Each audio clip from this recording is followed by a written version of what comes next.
This report is submitted to the Attorney General pursuant to 28 CFR 600.8c, which states that, at the conclusion of the special counsel's work, he shall provide the Attorney General a confidential report explaining the prosecution or declination decisions the special counsel reached.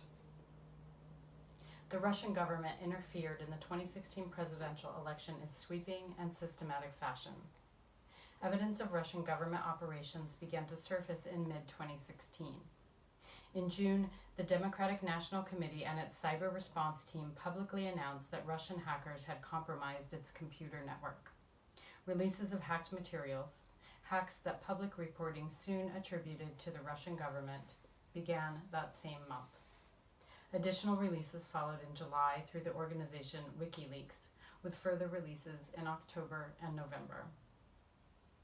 In late July 2016, soon after WikiLeaks' first release of stolen documents, a foreign government contacted the FBI about a May 2016 encounter with Trump campaign foreign policy advisor George Papadopoulos.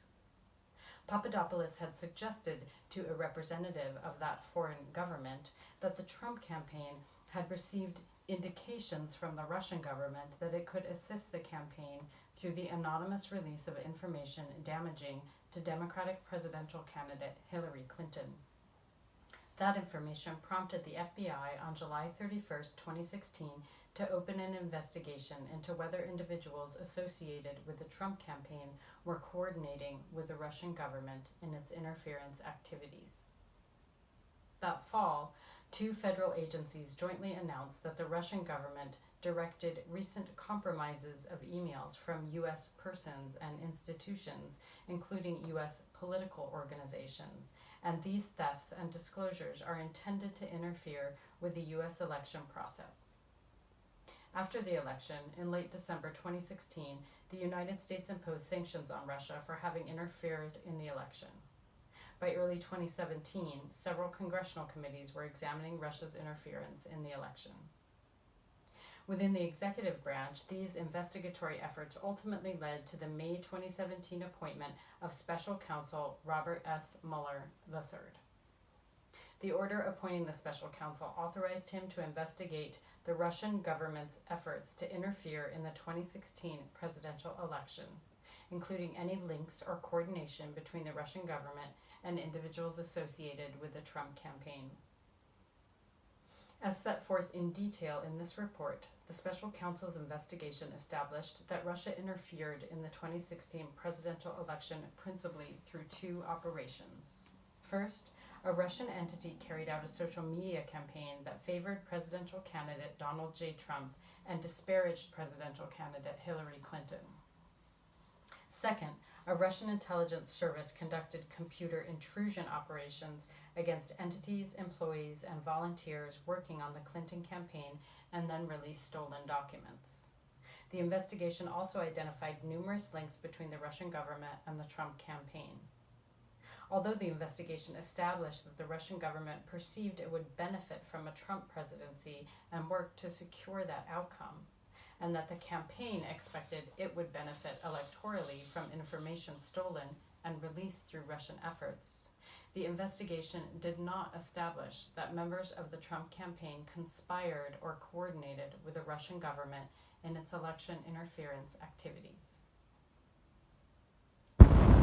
Describe the evidentiary considerations underpinning statements about the results of our investigation and the Special Counsel's charging decisions, and we then provide an overview of the 2 volumes of our report.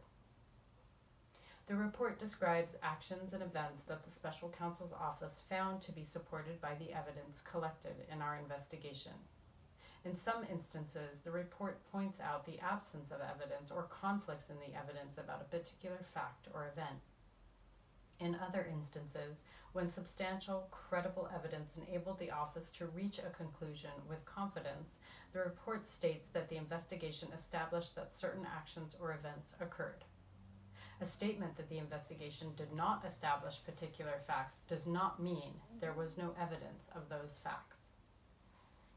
In evaluating whether evidence about collective action of multiple individuals constituted a crime, we applied the framework of conspiracy law, not the concept of collusion.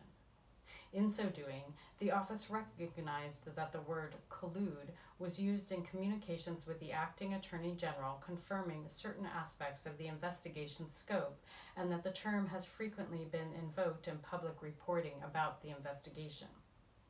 But collusion is not a specific offense or theory of liability found in the United States Code, nor is it a term of art in federal criminal law. For those reasons, the office's focus in analyzing questions of joint criminal liability was on conspiracy as defined in federal law. In connection with that analysis, we addressed the factual question whether members of the Trump campaign coordinated, a term that appears in the appointment order, with Russian election interference activities. Like collusion, coordination does not have a settled definition in federal criminal law.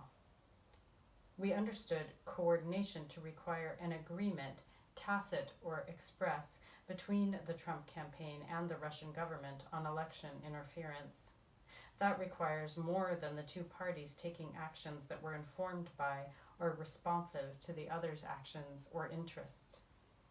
We applied the term coordination in that sense when stating in the report that the investigation did not establish that the Trump campaign coordinated with the Russian government in its election interference activities. The report on our investigation consists of 2 volumes. Volume 1 describes the factual results of the special counsel's investigation of Russia's interference in the 2016 presidential election and its interactions with the Trump campaign. Section 1 describes the scope of the investigation. Sections 2 and 3 describe the principal ways Russia interfered in the 2016 presidential election. Section 4 describes links between the Russian government and individuals associated with the Trump campaign. Section 5 sets forth the special counsel's charging decisions.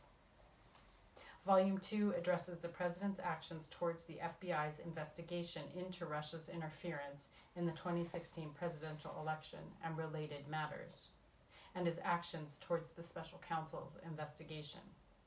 Volume 2 separately states its framework and the considerations that guided that investigation.